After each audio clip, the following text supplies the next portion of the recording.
আসসালামু আলাইকুম। সবাই কেমন আছেন? আমি আলহামদুলিল্লাহ ভালো আছি। ভূতের রাজ্যে আপনাদেরকে স্বাগতম জানাই। আমি আছি হৃদয়। আপনারা শুনছেন ভূতfm.com। আমরা প্রথমে একটি ইমেলের মাধ্যমে শুরু করব আজকের কাহিনী। ইমেলটি আমাদেরকে পাঠিয়েছেন মোহাম্মদ শুভ চৌধুরী, ঠিকানা কুড়িগ্রাম। আমরা গল্পে ফিরে যাওয়ার আগে একটা কথা বলে নেই, আপনারা যারা আমাদের চ্যানেলে নতুন আছেন অবশ্যই সাবস্ক্রাইব করবেন এবং যারা ফেসবুক পেজ থেকে দেখতেছেন তারা অবশ্যই ফলো করবেন। চলুন গল্পে ফেরা যাক।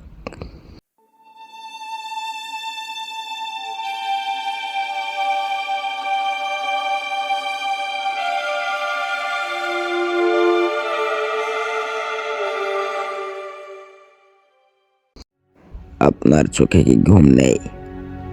তাহলে কানে হেডফোনটি লাগিয়ে ফেলুন এবং উপভোগ করুন ভূতfm.com। ভয়ের আরেক নাম ভূতfm.com। আমাদেরকে ইমেলটি যেভাবে লিখে পাঠিয়েছেন আমরা সেভাবেই পড়ে আপনাদেরকে শোনাবো। অভিশাপের ফেরা গ্রামের নাম শান্তিপুর হলেও এই নামের আড়ালে লুকিয়েছিল এক গভীর আতঙ্ক। গ্রামের শেষ প্রান্তে বিলের ধারে সেই পুরনো বটগাছটার নিচে দাঁড়িয়ে থাকত কালু তান্ত্রিকের কুঁড়ে ঘর। সে ছিল না শুধুই এক সাধক, বরং কালো জাদুর দুনিয়ার এক নীরব শিকারী। তার চোখে ছিল না কোনো আলো, শুধু আধারের প্রতিচ্ছবি, আর তার প্রতিটি মন্ত্র যেন মৃত্যুর এক ভয়ানক ডাক। শান্তিপুরে কৃষক রহমত মিয়ার সাথে পাশের বাড়ির করিমের জমি নিয়ে অনেক দিনের বিরোধ। এই বিরোধের আগুন যখন চরম সীমানায় পৌঁছালো তখন করিমের মনে জন্ম নিল এক অন্ধকার পরিকল্পনা। সে ভাবল, সোজা পথে যখন শয়তানকে শায়েস্ত করা যাবে না, তাই অদৃশ্য এক আঘাত যা তাকে চিরতরে শেষ করে দেবে। এক ঘোর অমাবস্যার রাতে চাঁদ যখন মেঘের আড়ালে মুখ লুকিয়েছে, করিম গিয়ে হাজির হলো কালু তান্ত্রিকের ডেরায়। কুড়ে ঘরের ভেতরটা ছিল অদ্ভুত শান্ত, কিন্তু সেই শান্তিতে মিশেছিল এক চাপা ভয়।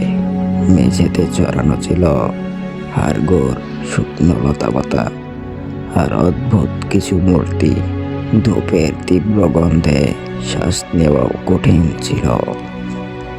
তান্ত্রিক চোখ বন্ধ করে বসেছিলেন, তার মুখের রেখাগুলো ছিল পাথরের মতো কঠিন। করিম তার পায়ের কাছে বসে নিজের সমস্যার কথা বলতে শুরু করলো। তান্ত্রিক সব শুনলেন কিন্তু কোনো কথা বললেন না, কেবল তার চোখ দুটো মাঝে মাঝে চিকচিক করে উঠছিল অন্ধকারে। তারপর তান্ত্রিক একটা পুরনো মাটির সরা টেনে নিলেন, তার উপর কিছু কয়লা আর লাল সিন্দুর মাখালেন। বিড়বিড় করে এক অজানা ভাষায় মন্ত্র পড়তে লাগলেন। সে মন্ত্রের শব্দগুলো যেন বাতাসে কেঁপে উঠছিল।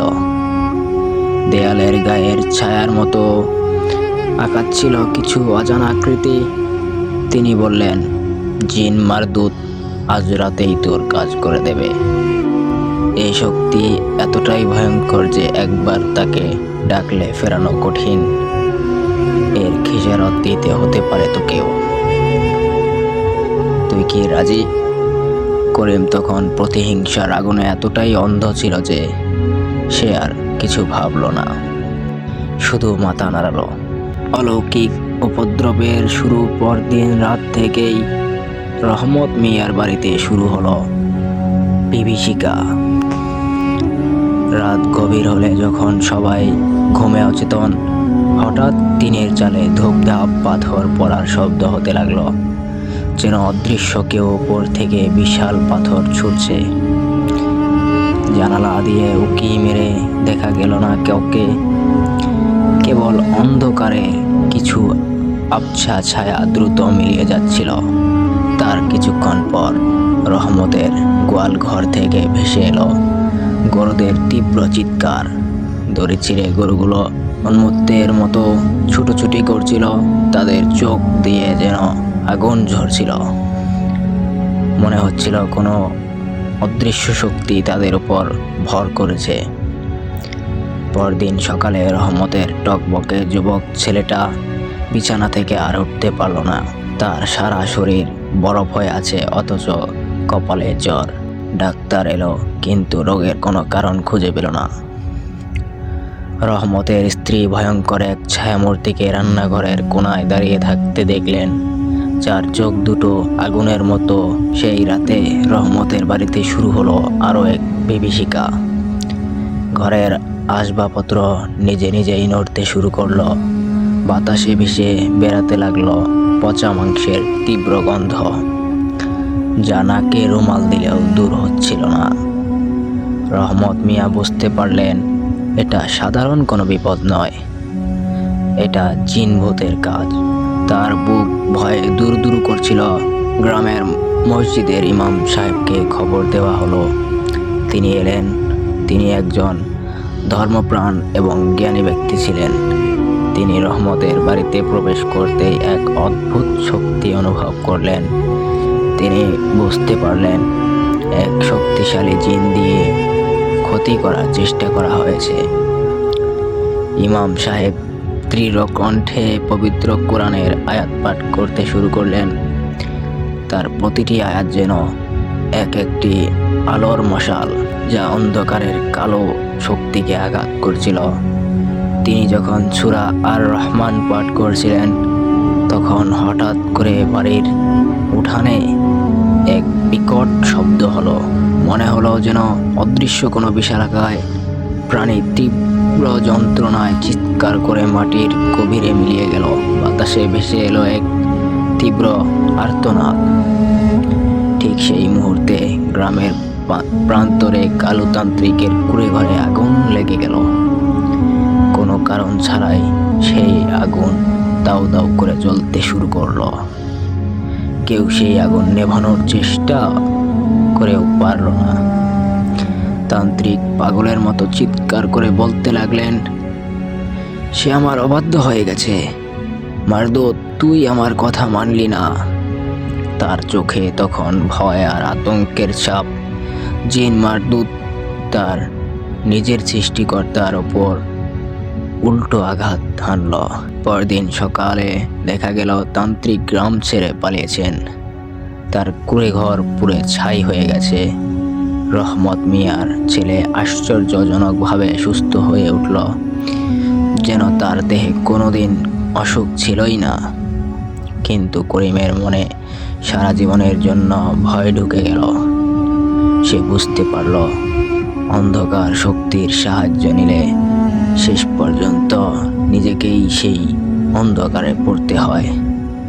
প্রতিশোধের আগুন সে জ্বালিয়েছিল, কিন্তু সেই আগুন তার নিজের জীবনকেই পুড়িয়ে দিল। এরপর থেকে শান্তিপুরের মানুষ গভীর রাতে বটগাছের কাছে যেতে ভয় পেত। তারা জানত সেই বটগাছের নিচে আজও হয়তো কোনো অশুভ আত্মা লুকিয়ে আছে, অপেক্ষা করছে নতুন কোনো শিকারের জন্য। আর করিম, সে বেঁচে রইল এক জীবন্ত অভিশাপ নিয়ে। তার রাতের ঘুম কেড়ে নিল জিনের অশরীরী ফিসফিসানি। আর দিনের আলোতে সে দেখত ছায়াদের আনাগোনা। সে উপলব্ধি করল কিছুর দরজা একবার খুললে আর বন্ধ করা যায় না। ধন্যবাদ গাইস আমাদের গল্পটি মনোযোগ দিয়ে শোনার জন্য। আপনাদের কাছে যদি কোনো গল্প থাকে তাহলে আমাদের ইমেল করবেন hridoybhoot.com@gmail.com। আমাদের গল্পটি যদি আপনাদের ভালো লেগে থাকে অবশ্যই একটা লাইক করবেন। ধন্যবাদ।